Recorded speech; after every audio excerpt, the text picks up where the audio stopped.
Hey everyone, I'm here today with Miss Stacy Farrell Tucker, and she is the founder of the Sisters Living with Alopecia here in Sherwood, Arkansas. And I just want to thank you for coming out with me today on short notice. And I just want to ask you a couple of questions. Um, Tell us a little bit about your nonprofit organization, Sisters Living with Alopecia. Okay. It is, of course, based on women who've lost hair as well as children. And the reason why I decided to start the foundation is because I personally have alopecia. When I first was diagnosed with alopecia, I didn't know anything about it. And there was little information, at least locally. There wasn't any support groups. And when a woman loses their hair, it's very, very detrimental to their, because they feel like they've lost their femininity and don't feel beautiful anymore. And I was going through that for a little while or whatever, but then I had a aha moment later on. But then I decided to go on YouTube, and I talked about it, and I had my little channel. I talked about it with other women.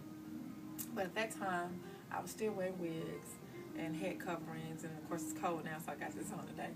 But it wasn't until I realized how other women really needed that platform to talk about it. And then I went to research some more to see if there was anything in Arkansas. Well, there is an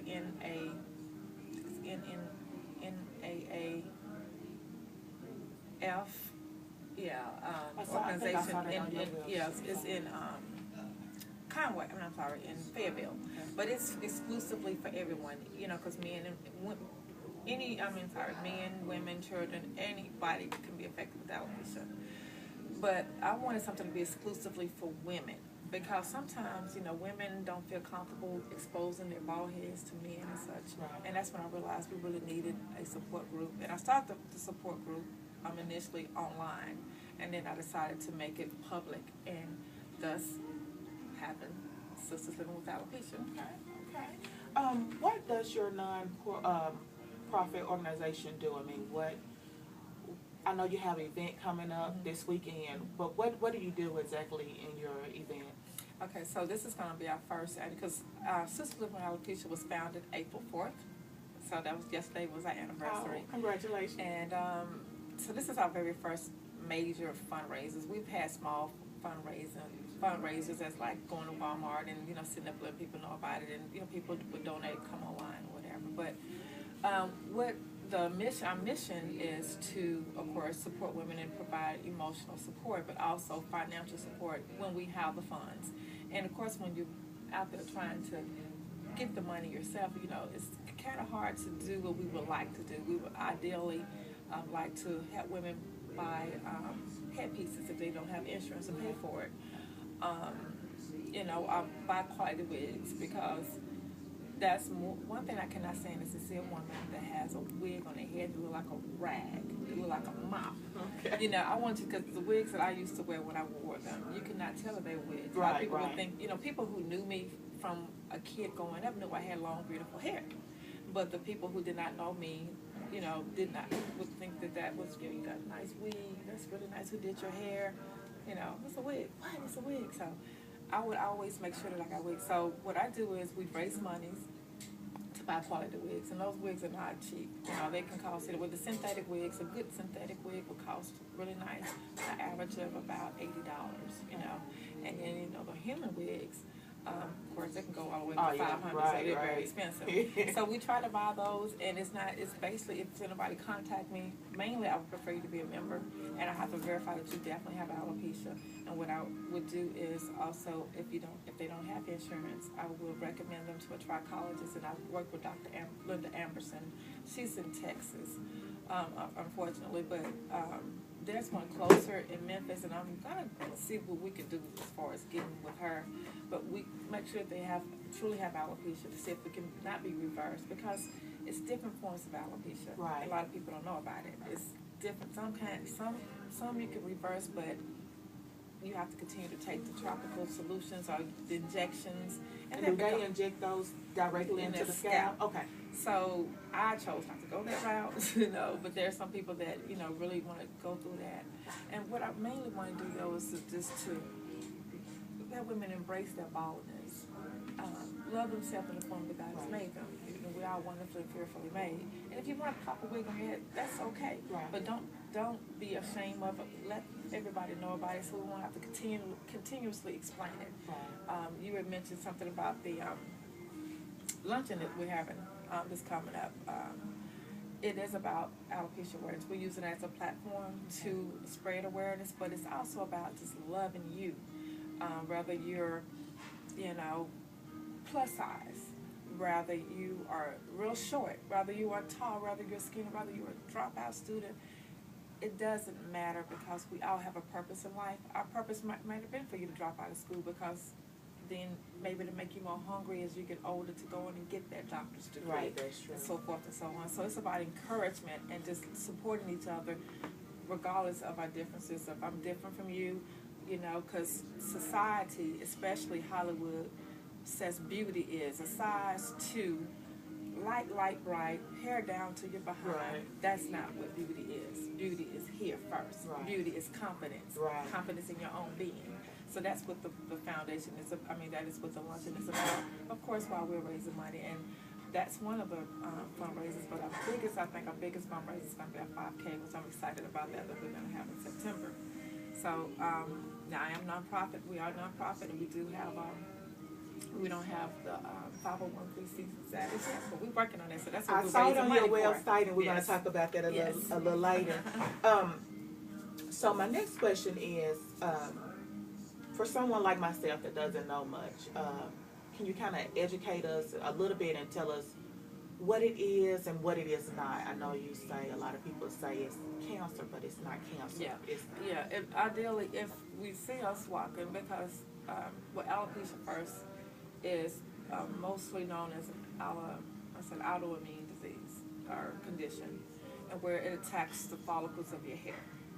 Now, there are some forms of alopecia that is self-induced, which is like, sorry, I just have memory loss here. It's the edges, I'm sorry. What's it, alopecia lowercase, because I don't really deal with that as much. I'm sorry. Is that with the baldness of the But it's put scalp? like if your edges are pulled out, traction alopecia. Okay. That's traction alopecia. That's self-induced, where usually calls for really, really tight braids and just pulling it back, putting that tension around it, and you see women that doesn't have hair around the edges. That's traction alopecia, and that's self-induced. And then can that come from twisting your hair as well? Okay, so all now this. that's another type of it's called trichomonian. That's not alopecia. That's different. When women have that people have that nervous condition when they're just pulling their hair. That's something that Dr. Emerson is going to talk about in September. I'll tell you about that a little bit later. And then you have alopecia areata, which is like random bald spots throughout your head. Okay. And I have alopecia areata. Initially, I had scarring alopecia, which is essentially here, it's just completely gone.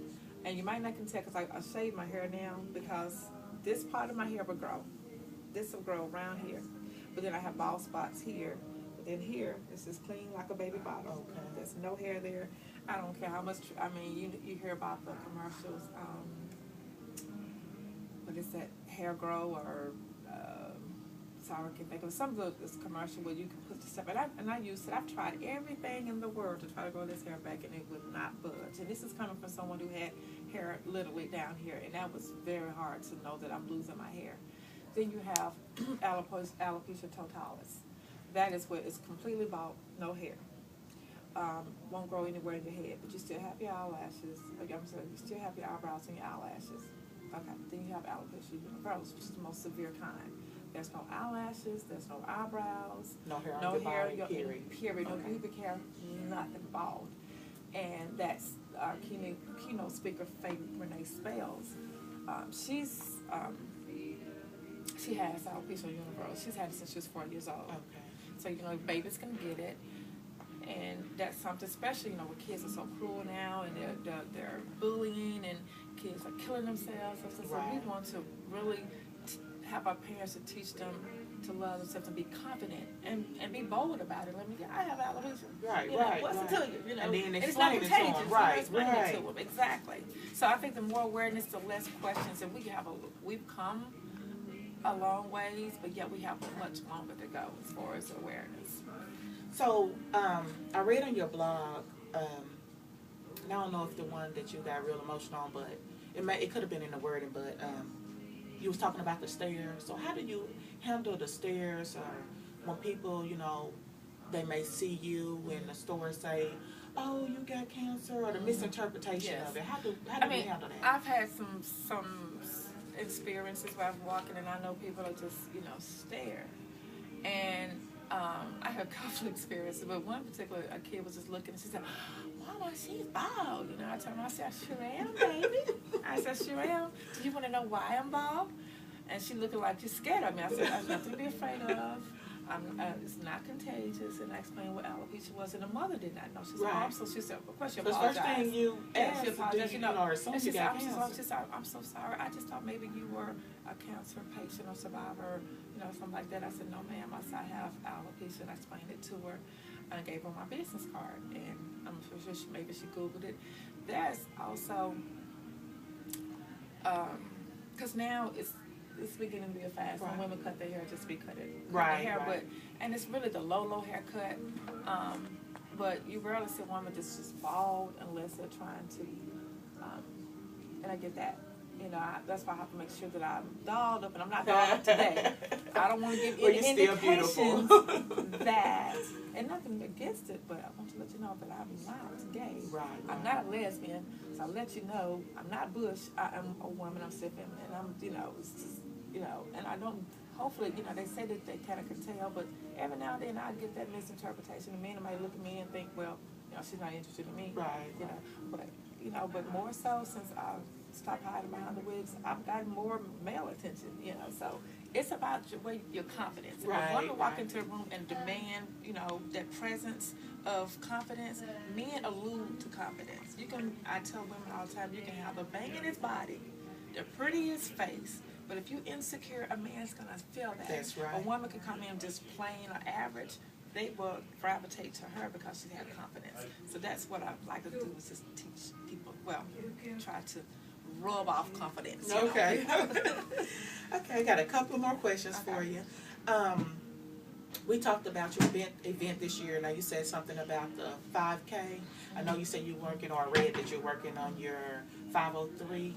Is it G? It's 503C. C, okay. And we're, like I said, after this, and honestly, I put more money into this fundraiser than I am getting out of it, because this is my very first one, and I wanted it to get it. We have so much talent. I'm so excited, and I want it to be really, really great, and I want it to have a lasting effect. People will still be talking about it until next year and calling me, like, when is the next one? Where's it going to be? Because going forward, it will be, most galas start at $100 a plate. Mine is only $35 And that's the a plate. 5K? No, this is the luncheon. Oh, this is the luncheon, yeah, okay. And so for the 5K, I'm hoping that will be able to get us to the point where we can go ahead and pay, because it's $850 to pay the artists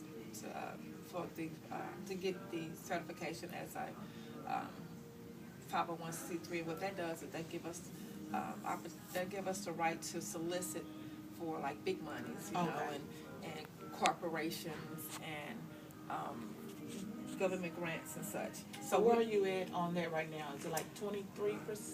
The last time I read, okay, 23%. So after the luncheon, we will see how much we've gotten from that or whatever. After right now, we're hoping to get even more, because we're gonna have shirts. We're selling shirts and T-shirts and calendars. So we'll see what that brings us. But I'm confident by September we will have met the amount that we need to. Okay. And this is your first full year. How long did you say you've been in? A year. Okay, a year. So okay, so that's April, wonderful. Okay. Yeah, and we come a long ways. It's myself. I have a lady, Angela Whitaker. She's my co-founder. She came along about 6-7 months after after I founded it. She happened to find me on Facebook. Okay. And she talked to me about how her sister had alopecia. At 4 years old, she had alopecia universalis, so she didn't have eyebrows, eyelashes. And she was picked on and didn't have, kids wouldn't play with her, so she had a really hard time dealing with it. So their parents took her out of school and put her in homeschool. And a few years going forward, her sister became extremely depressed and ultimately killed herself. So that's why she decided to come on board and help me get the awareness out there, because she said that they didn't have that type of support, and you know, people didn't understand, and her parents really didn't know how to deal with it either. So that's really was a confirmation that I needed to do this. Okay. Now, if someone wanted to make donations, and I know you do so many different kind of donations. You do the monetary, you do the wigs, you do the dolls. Could you tell us about the dolls? The dolls, that's one of my very first project of getting a major project of getting awareness out. During the holidays, I decided, well, me and amongst a lot of women went to Maytel. Initially, other women put a petition to see if they can make dolls that look like alopecians or kids who are dealing with cancer. You know, well, no, you're still beautiful or whatever, because again, kids idolize Barbies. Well, Maytel made them, but they didn't put them on the market where you could buy them in the store. So MGM, they decided to do that.